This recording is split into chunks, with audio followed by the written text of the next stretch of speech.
So what is happening in Ukraine right now? The coverage of the war has sort of fallen off the front page in the United States, partly because of the election, I assume, but partly because there are probably developments that our media don't want to talk about. But what is the state of it right now, would you say? Well, Ukraine's losing the war on the battlefield. That's the basic point. There's been a bit of a diversion with an incursion of some brigades of Ukraine and NATO mercenaries, so-called, into a fairly rural northern part of Russia. That got a lot of attention, but it's militarily meaningless.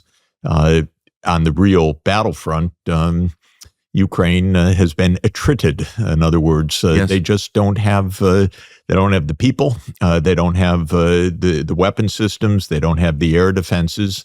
And so Russia is continuing. Russia has said all along, we can negotiate, we can stop, but we have issues. And the West has, and the U.S. and especially Britain, no, we're going to win. So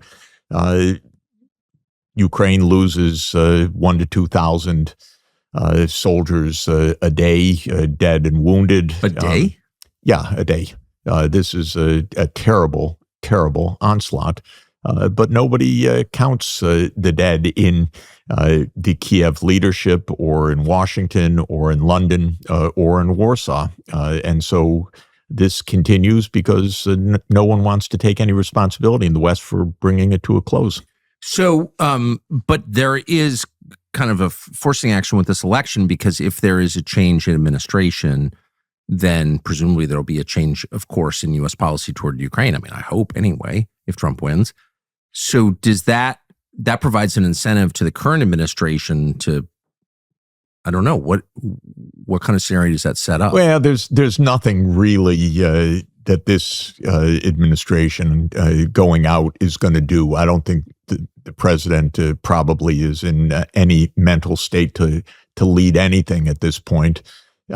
So I think we're kind of on autopilot, which is a very bad place to be in general in a dangerous world.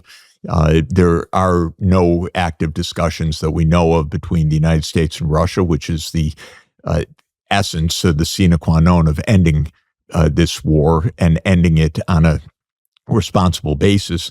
This is a war between the United States and Russia. It's not a war between Ukraine and Russia. This is the most basic point. This is a war provoked by the U.S., with U.S. intentions, with U.S. aims for NATO enlargement. And it would take a president that understands the basics of this and why this was so wrong-headed and such an absurd and tragic idea that dates back 30 years now inside the U.S. security state to bring it to a close. But Biden was not that person, clearly. Biden bought into this whole reckless approach 30 years ago already and has been part of this tragic adventure that was somehow going to bring down Russia, but in the end, it's destroying Ukraine. So yes, we need a new president, and we need a president that honestly understands what this has all been about. And the one thing that we've discussed, and the one thing that's absolutely true, is the American people have never been told what this is all about. They've been told exactly the opposite. And I don't think even now there's an appreciation that NATO forces, clearly U.S. forces in some form, federal employees or federal contractors, are fighting in Russia, fighting Russia. Oh, this is absolutely clear. We have a hot war with Russia right now.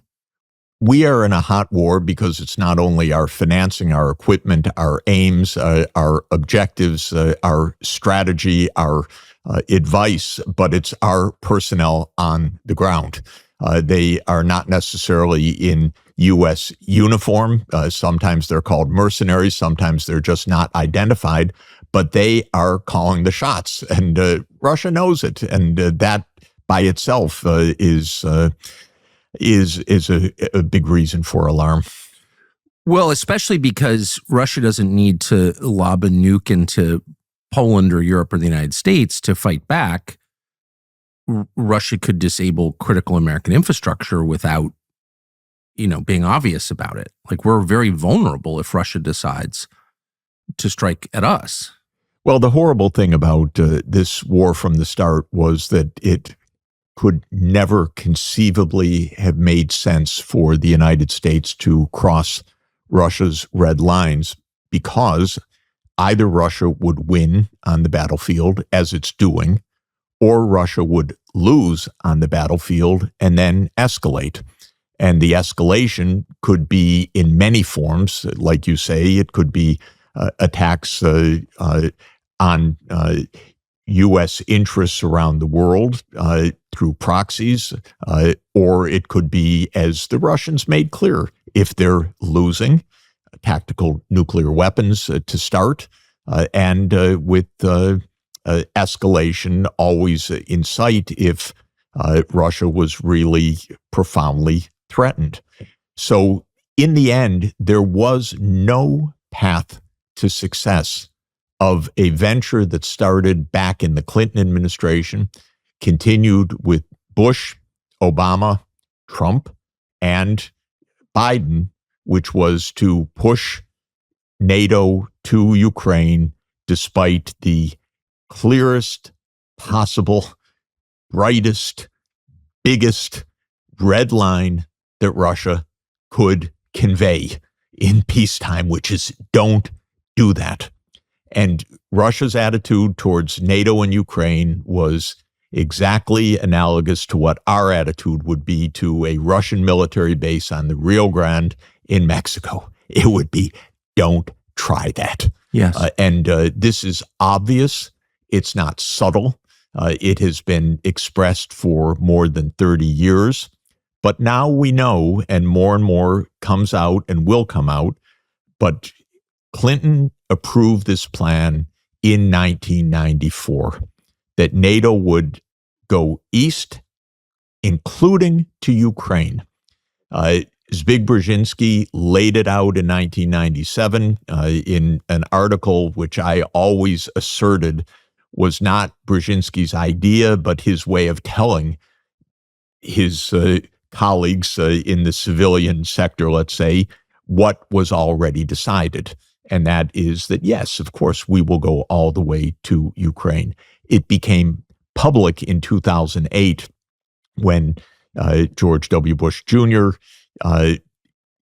Pushed at the Bucharest NATO summit the commitment to enlarge NATO to Ukraine. It became a cause of war in February 2014 when the U.S.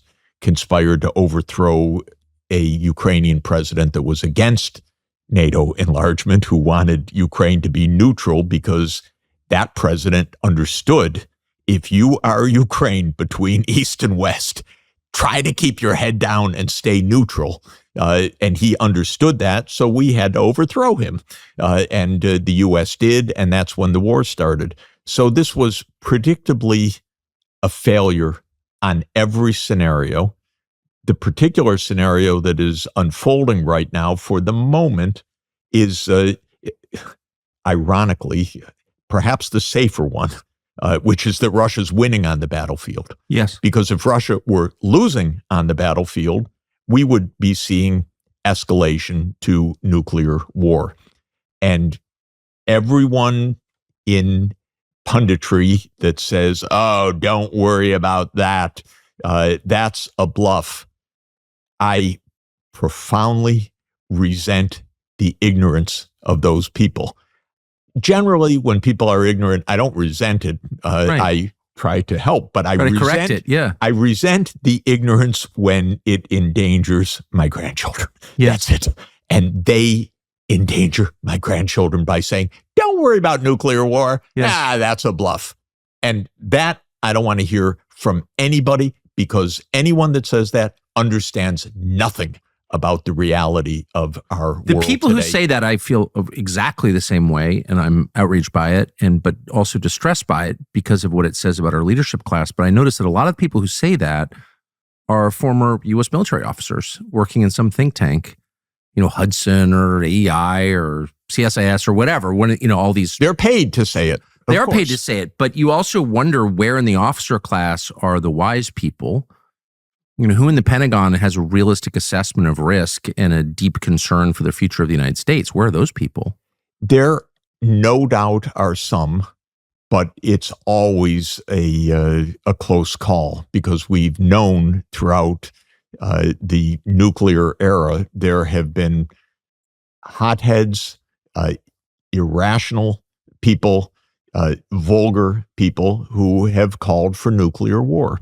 We have come extraordinarily close to nuclear war, and we've had people in the U.S. military all along who called for first strikes on various occasions against the Soviet Union, which in any plausible scenario could well have ended the world. And those people were in positions of authority. The case that I've studied most closely in my life is the Cuban Missile Crisis. I wrote a book about the aftermath of the Cuban Missile Crisis and Kennedy's diplomacy in 1963 to pull back from the brink. But in the Cuban Missile Crisis, almost every one of President Kennedy's advisors said strike. And there's very good reason to believe that that would have led to a full-scale nuclear war that would have ended civilization. Kennedy was, in that case, almost the sole restraint within the senior U.S. leadership. So we came extraordinarily close. And there have been other occasions where we have come extraordinarily close. We have, I don't know if we discussed it before, but it's one of my go-to emblems for trying to help people understand the situation. The atomic scientists who were dead worried about this from the beginning of the atomic age in 1945 established this emblematic doomsday clock in 1947 in the Bulletin of Atomic Scientists. And what this is an expert view of how close or how far we are from nuclear war. We are the closest ever to nuclear Armageddon today during the entire period since 1947, according to this doomsday clock. The doomsday clock started a few minutes from midnight meaning doomsday, meaning Armageddon. And it went farther away from midnight or closer to midnight, depending on how the Cold War was unfolding, whether we were at the height of tensions or during a period of some pullback from the tensions. Well, suffice it to say that at the end of the Cold War I, and maybe it never really ended because the U.S. never really changed its attitudes towards Russia. But at the end of the Soviet Union in December 1991 and the beginning of 1992, and with the arrival of the Clinton administration, the atomic scientists put the clock at 17 minutes from midnight. That's the farthest that it has ever been since the beginning of the nuclear arms age. Every president since then has brought us closer to Armageddon. Clinton, Bush, Obama, Trump, Biden.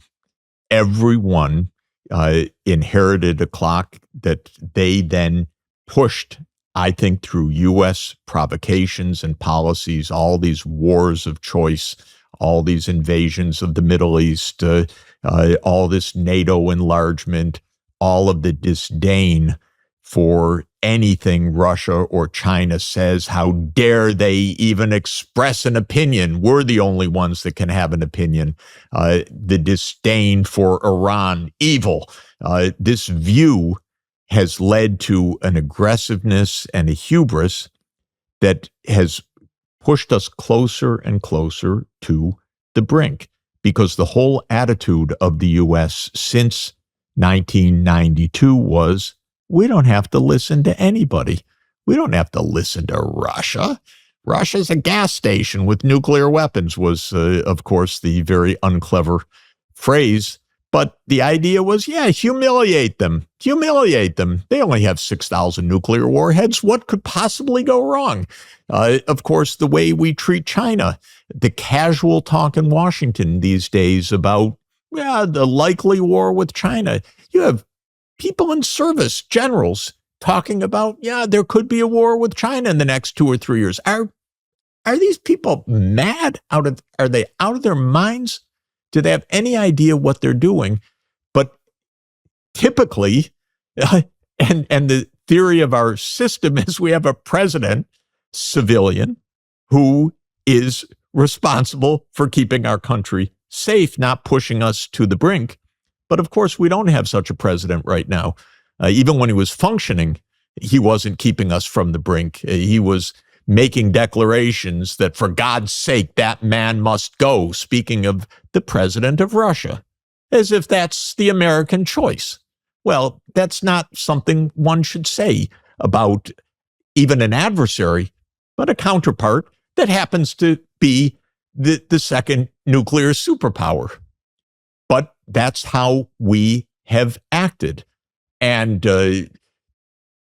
Biden walking off soon after his meeting with the Chinese President Xi Jinping, and then muttering, I think it was as usual at some kind of donor gathering, oh, he's a dictator. The idea of the arrogance and the disdain and the silliness, but the attempt to humiliate the counterparts, that's why in this doomsday clock, we are now 90 seconds to midnight. And from all that I see and know, I just got back from an extended trip through Asia and Europe and talked to many leaders along the way. There's worry everywhere. There is absolute worry everywhere. Every leader I spoke to, and it was a number of them, what is happening with your country? Are we being pushed to war? Why do we have to choose between having trade with China or having trade with the United States or having trade with Russia? Why are sanctions on Russia applying to us and breaking our economy? I spoke to leaders all over Asia about these issues. And the answer is there is no good answer to this. And there is no way to say to them, don't worry, everything's under control, because it's not. What did the Chinese say? Something very, very simple. The Chinese say, we are one China. You, the Western countries, led by Britain in the 19th century, and then with all of the imperial powers, including Japan, at the end of the 19th century and into the 20th century, tried to dismember us, China. You tried to pull us to pieces. You conquered territory. You invaded us many times. In fact, to my mind, the most cynical war of modern history was Britain's invasion of China in 1839, called the First Opium War, which was to force China to accept British opium in trade. The Chinese knew, no, we don't want to become opium addicts. And Britain said, hell, this is free trade. It's our opium. As if, the Colombian cartel would invade us and on free trade principles. So in any event, the Chinese are saying one thing: don't dismantle us, okay? We went through that. We went through 150 years of that. So Taiwan, that's part of China. You said it, United States. That's the basis of our diplomatic relations. Stop provoking. That's all. We can have perfectly normal relations, but don't play the game of trying to break us apart. But we have forces in the U.S. that seem compelled to make trouble. Literally, that we must provoke, we must overthrow Russia, we must divide Russia, we must dismember China, we must not allow other countries just to get on with things. That's all the other countries are saying. When I say these things, it sounds so weird, by the way, to Americans who are reading the New York Times or reading the Washington Post or reading the Wall Street Journal, because Mr. Sachs, China's our enemy. They're doing all these terrible things. Russia, they're the imperial blah, blah, blah. Because we're fed a bunch of lines that are complete nonsense. But if you say it again and say it again and say it again, and the U.S., is, you know better than anybody, USG trying to control the narrative, trying to control what we hear, trying to control what social media can say, well, the simplest truths become completely clouded. So the point is, you asked me, does the U.S. have an interest in war with Iran? Of course not. Does the U.S. have an interest in war with Russia? Of course not. Does the U.S. have an interest in war with China? God forbid is my only answer. Right. Would be probably the end. But the point is, we don't seek peace. And especially after 1991, when we got the idea that not only do we not seek peace with anybody, no one can touch us. We're the most powerful country. We can do anything we want. We're the world's sole superpower. We're the indispensable nation. We are the greatest colossus in the history of the world, including the Roman Empire. Every one of those things was said by, again, I'll say grown-ups who don't act like grown-ups. But the idea was we can do anything we want. So Iran, you're our enemy. Axis of evil. We don't have to negotiate with anybody over anything.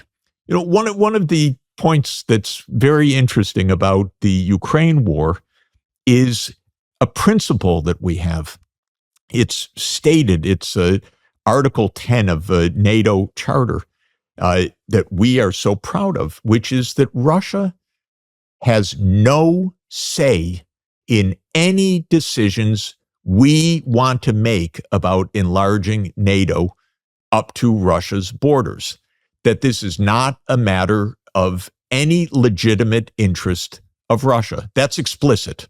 That's called our open door policy, which is we don't accept, even on principle, the idea that Russia has any say or any interest in whether Ukraine hosts U.S. military bases and U.S. missile systems. Putin was told by Blinken, according to very knowledgeable sources, in January 2022, that the U.S. reserves the right to put missiles in Ukraine next door. Putin said, but I thought President Biden said that U.S. wouldn't do that. And apparently, I wasn't in that conversation, but apparently the response of Secretary Blinken was, no, we reserve the right to do what we want. Those are our systems. This is not something you have a say about. So this is our approach to the world, which is Blinken. So you just revealed something interesting. It sounds like Blinken's running the administration or its foreign policy. Well, who knows who tells Blinken what to do? Who do you think tells him what to do? I think that it's important to understand this is a big machine. It's a $1 trillion plus machine, the military industrial system of the United States. It gets set in course in a pretty deep way. There's a strategy. The strategy is not changed when a new president comes to office. They may think they have some say about it, but they have not very much say.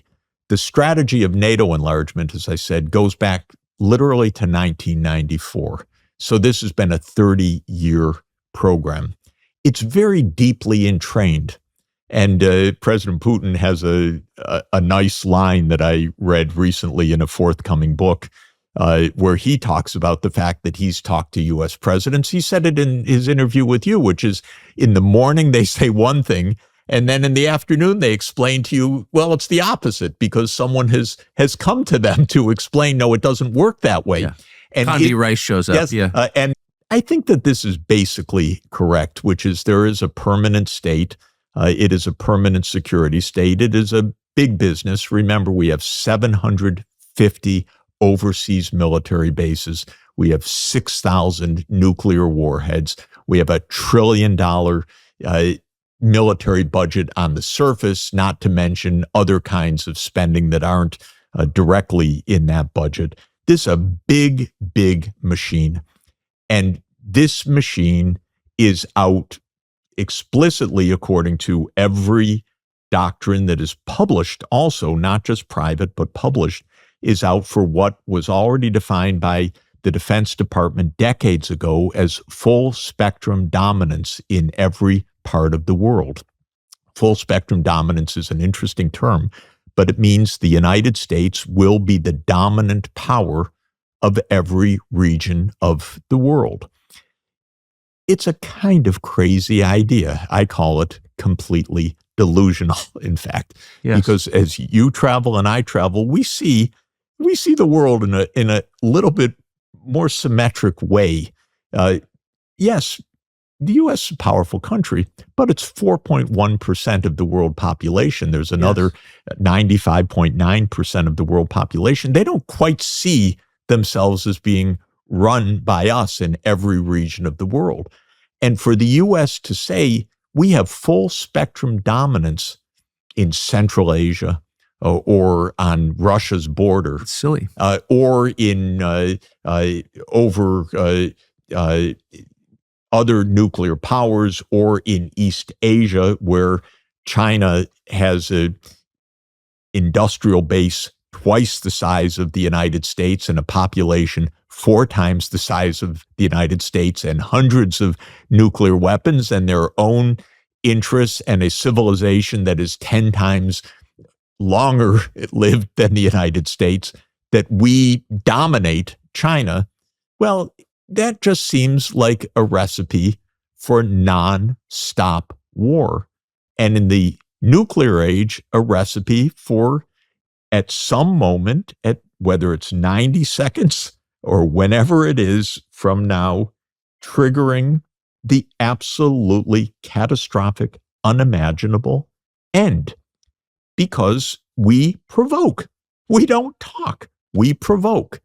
And this is the most important thing that any president needs to understand. So if, and I do think Trump understands it. He does, by the way, and J.D. Vance understands it. J.D. Vance definitely understands it. Yes, and this is extremely important because we've not even had candidates talking this way from the major parties for years. Let's say Trump wins, is allowed to win. I mean, to be too cynical about our system, which everyone wants to believe in. I think it'd be pretty tough to overcome what you've just described for anybody to overcome that. But let's say Trump wins, Trump and Vance win. What are the first things they should do to change the trajectory away from self-defeating, away from the self-harm that we're committing against our own country, and toward a series of policies that help the United States and restore sanity to the world? Like, what do you need to do? What both Trump and Vance are saying about Ukraine is exactly right, and it's completely spot on. And it's utterly urgent that it be heard and understood. And that is, there is no basis for this war, and that it was provoked deliberately, accidentally, on a bluff, whatever, by the U.S. pushing this NATO business up to Russia's border in a way we would never accept in our own hemisphere. Yeah. So they both get this exactly, and that's great. And they understand this is a completely losing proposition. And that's correct also, because if Russia wins, it's a losing proposition. If Russia loses, it's even a bigger losing proposition by the risk of nuclear war. So they get that very much. And Trump is absolutely right also that this war could end in a day. That's not even That's not even a rhetorical gloss. This war will end the moment a U.S. president picks up the phone or uses my Zoom account, as far as I'm concerned, connects with President Putin and says, you know, that NATO enlargement, that was a bad idea. I don't know how that got started. I know it went on for 30 years, but that's the end of the war. The fighting will stop that moment. There will be things to resolve, but that will be the end of the war, because that's the whole premise of this war.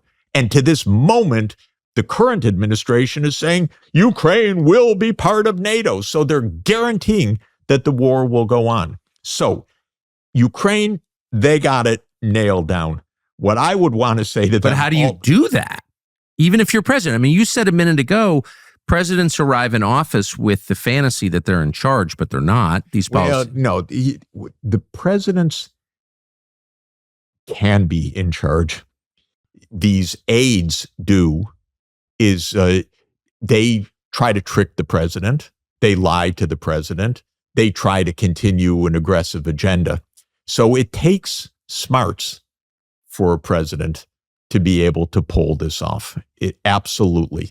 But the president actually has the power to do it, but they have to be really tough and really resolute, and they have to know that they're going to hear a lot of bullshit from a lot of people from their in own dark people. Suits with blue ties. They will hear a lot of bullshit because this is a deeply entrained process. Yes. And so that it can be done. It's not impossible.